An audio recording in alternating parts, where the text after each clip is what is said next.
गुरु ब्रह्मानंद जी के जीवन की अलग अलग तरह की घटनाओं को सुन सुनकर हम कई बार आश्चर्यचकित होते हैं, कई बार भाव विभोर होते हैं और कई बार प्रसन्न हो जाते हैं, आनंदित हो उठते हैं। बहुत सारी बातें इस प्रकार की हैं जिन्हें सोचकर ऐसा लगता है कि आम व्यक्ति ऐसी घटनाएं, ऐसी बातें कभी कर ही नहीं सकता। योग दर्शन में विभूतिपाद के अंदर सिद्ध पुरुषों की जो विभूतियों का वर्णन है, उनका कहीं न कहीं स्वरूप गुरुदेव में परिलक्षित होता है, साफ दिखाई देता है। 5 शरीर हैं, पांचों शरीर में जो आनंदमय शरीर है, जब उनकी चेतना उसमें पहुंचती है तो उनके द्वारा कही गई बातों का, किए गए व्यवहार का एक अलग स्वरूप होता है जिसे हम चमत्कार कहते हैं। विज्ञान में शरीर है, जब वहाँ उनकी चेतना होती है, उससे प्रभावित होकर जो वाणी आती है, जो कार्य होते हैं, उसमें कहीं ना कहीं ये विश्व नज़र आता है और ऐसा लगता है कि जैसे वो विश्व के कल्याण के लिए आतुर हैं। पांचों शरीर पर केंद्रित रहते रहते अलग अलग ढंग से वो अलग अलग प्रकार की बातें सुनाते हैं, वाणी बोलते हैं, क्रियाएं करते हैं। कभी कभी उनमें बच्चों जैसी चपलता, बच्चों जैसी सरलता, बच्चों जैसी सहजता भी नजर आती है, तो कहीं कहीं उनमें राजा जैसा एक प्रशासनिक गुण भी नजर आता है और कहीं कहीं वह बिल्कुल फकीर हो जाते हैं। अलग अलग रूप हमको उनके दिखाई देते हैं। अभी एक घटना का वर्णन करने में जा रही हूँ, जिसको मैंने पढ़ा भी है और मैंने सुना भी है। गुरुदेव के साथ जो ये पक्के पुल हैं, यहाँ के जो संत थे निहाल गिरी जी, वो भी अपने शिष्यों को लेकर चल पड़े भाखड़ा नागल डैम की यात्रा करने और गुरुजी भी अपने शिष्यों को लेकर चल पड़े। उनके साथ जो संत थे, वह संत उस समय में बहुत विद्वान संत थे। खुद निहाल गिरी जी जो थे, उनको भी ऐसा कहा जाता है कि संत समाज के अध्यक्ष थे, प्रमुख थे और उनके कई आश्रम शिमला साइड में भी थे। तो उन आश्रमों में ठहरते हुए, होते हुए शिष्यों के साथ गुरुजी उनके साथ आगे बढ़ते हैं भाखड़ा नागल डैम देखने के लिए, बच्चों को दिखाने के लिए अपने शिष्यों को ले जाते थे, भ्रमण कराते थे। यात्रा का एक ही उनका मकसद होता था, प्रचार और प्रसार, अपने संदेश को जन जन तक पहुंचाने के तरीके थे उनके। ये हुआ क्या कि वहाँ पर 2 लड़कियां गुम हो चुकी थीं और उन लड़कियों को ढूंढने के लिए पुलिस चारों तरफ तैनात थी। हर व्यक्ति को शक की नज़र से देखा जा रहा था। गुरुजी के साथ जितने भी संत महात्मा थे और शिष्य थे गुरुजी के, सबको पुलिस ने चेक किया और उनको अपनी हिरासत में ले लिया। हिरासत में लेने पर वहाँ अफरा तफरी मच गई।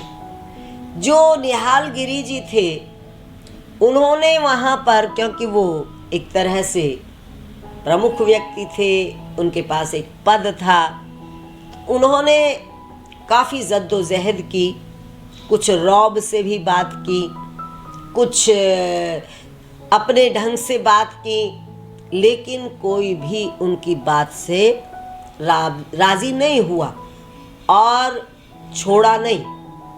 उधर उन्होंने एक एक करके सारे देवियों से बातचीत की।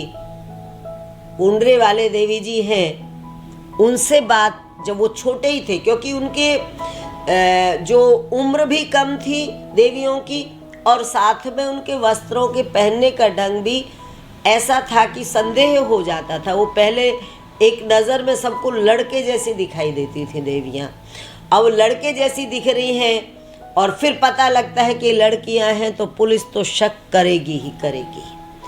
तो उन्होंने ज़्यादा जो है सवाल जवाब, कठोरतम एक उनका तरीका था करने का, और बहुत एक तरह से हम ये कहें कि साधुओं को प्रताड़ित भी किया, बदतमीजी भी उनके साथ में की। जब बात काबू नहीं आई और गुरुजी बिल्कुल एक ऐसे रूप में जैसे ये कुछ भी नहीं जानते ना कुछ हैं, साइड में बैठे सुनते रहे और सारे थक गए, फिर भी पुलिस वाले किसी की बात से राजी नहीं हुए, और इन देवियों को लेके और ज़्यादा उन्होंने बवाल खड़ा कर दिया कि इन लड़कियों को तुम कहाँ से उठा के लाए हो, कहाँ से लेके आए हो। इस तरह के सवालों से घेर लिया पूरी तरह से। अब वो संत एक तरह से निराश हो गए, वो समझ गए कि हमारी कोई बात अब चलने वाली नहीं है।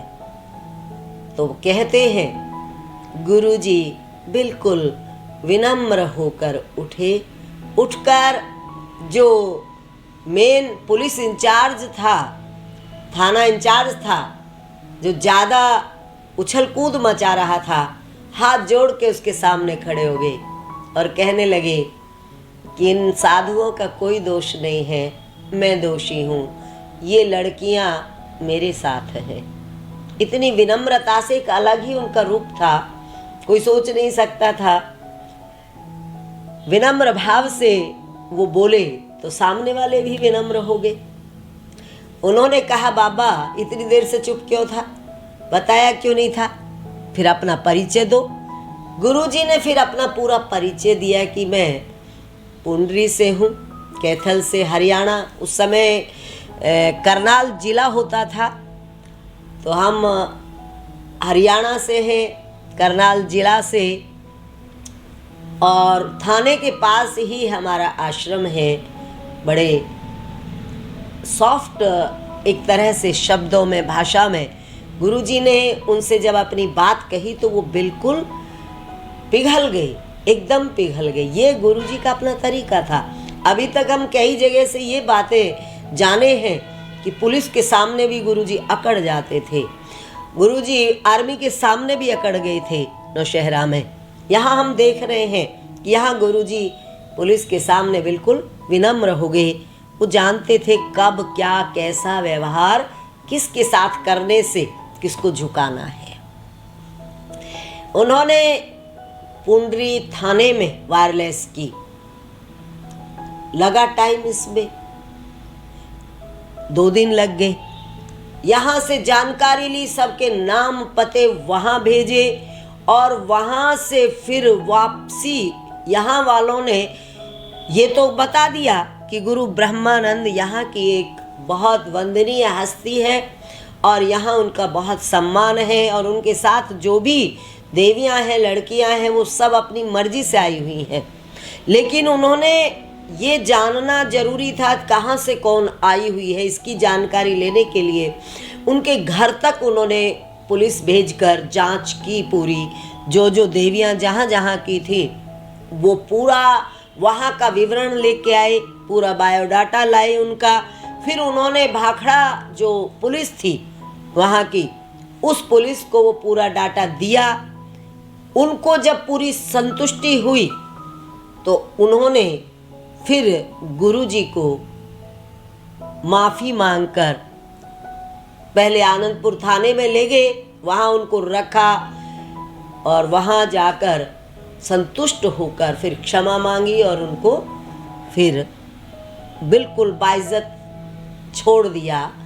और गुरुजी ने निहाल गिरी जी से कहा कि मैं आपको पहले ही कह रहा था कि आनंदपुर चलो, आपने मना कर दिया, अब वापसी भाखड़ा नागल से वापसी आनंदपुर साहब जो है पुलिस लेके आई थी, तब भी आना पड़ा। बोले अब भी तो आना पड़ा।